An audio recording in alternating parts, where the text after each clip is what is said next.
believe it likely that Khashoggi would have been detained in the consulate and a 15-man Saudi team brought in from Saudi Arabia without the knowledge of the Crown Prince?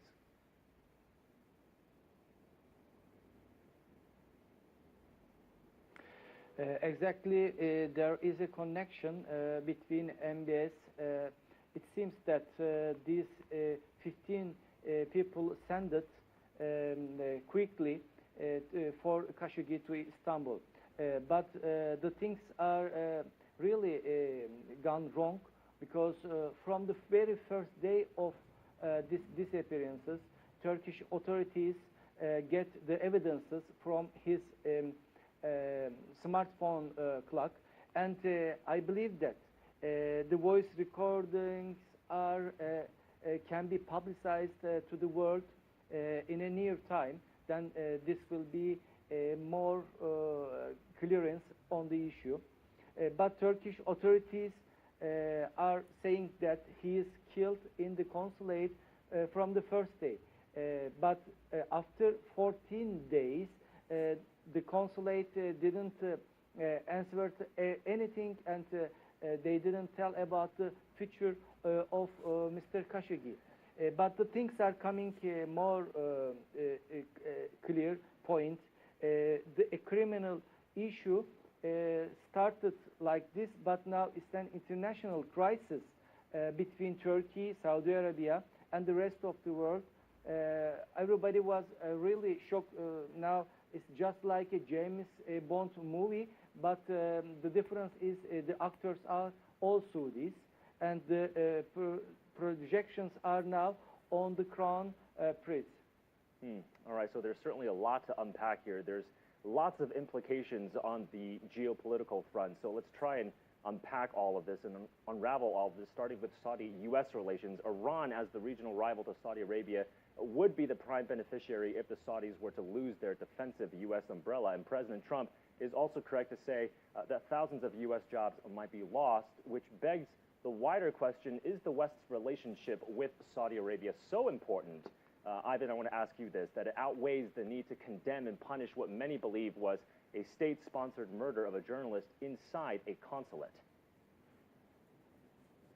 No, I don't think it is. The Saudi connection has always been overrated, and oil always Also hovers around in the back, and you don't hear it comes up every so often.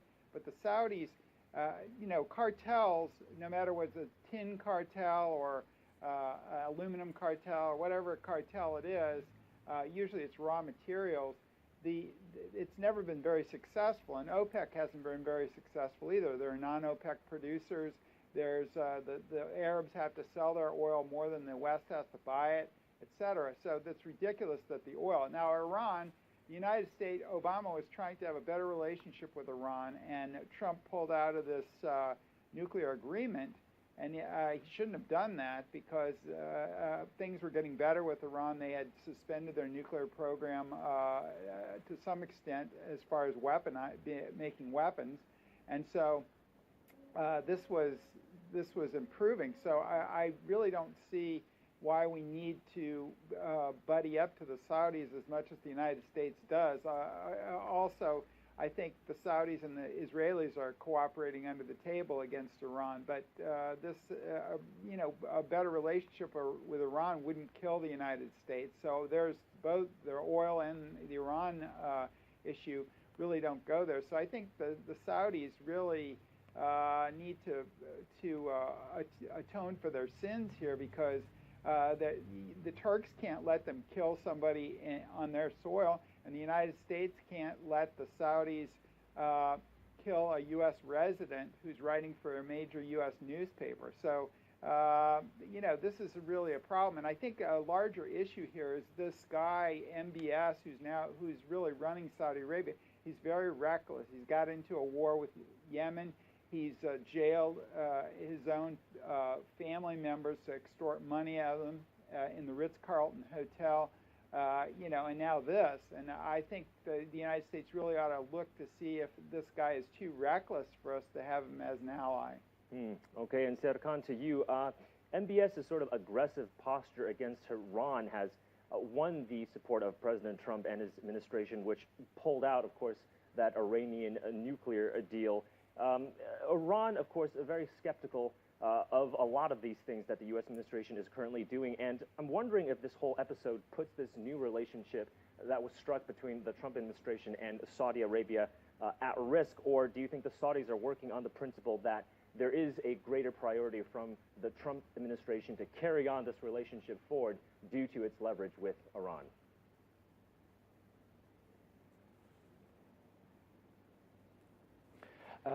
You're right. If you have a future target, for example, as Iran, then Trump will not let Turks and Saudis have a deep conflict.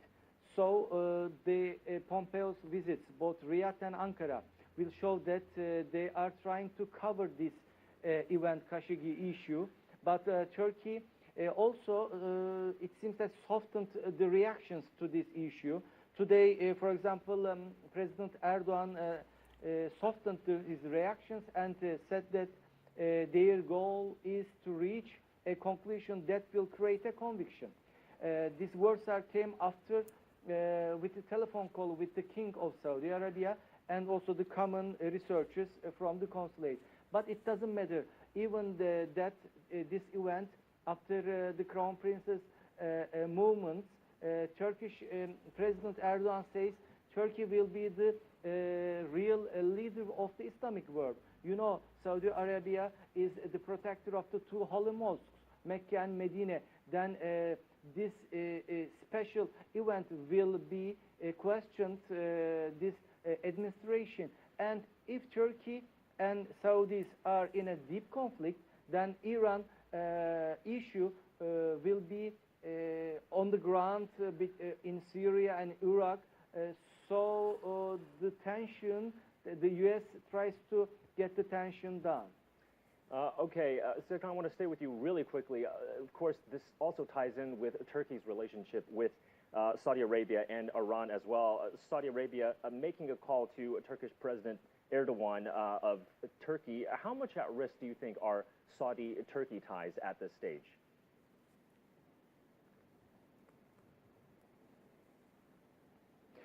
Turkey can announce that the consulate general as a persona non grata after this event, but still Turkey has problems with Saudi Arabia because of the Qatar issue.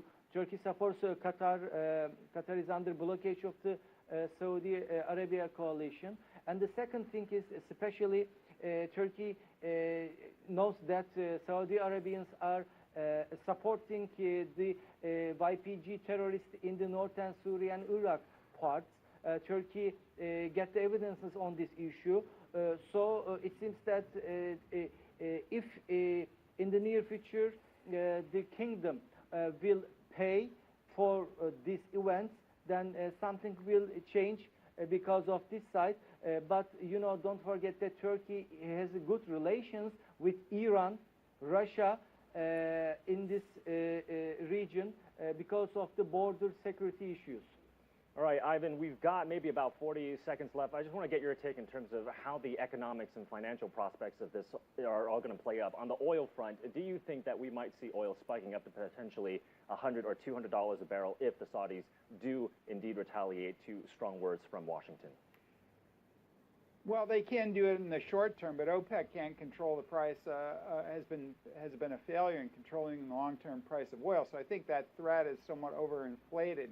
I do agree with your other participant that despite what I said the United States should do, it's probably not going to do that. Trump is already working to cover this up, and he's sending his Secretary of State to hang out with these guys who just probably murdered somebody, a U.S. resident in a foreign capital in their consulate. So, and I think Turkey, they want to make hay out of it because they're opposed to Saudi Arabia to some extent, but I don't think they want it to go too far.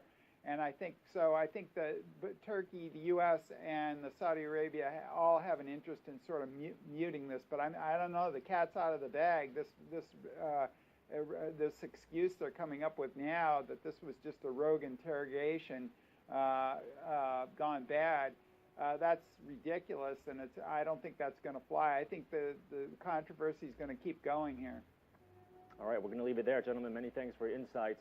Serkan Oral, a political analyst and writer, joining us from Istanbul.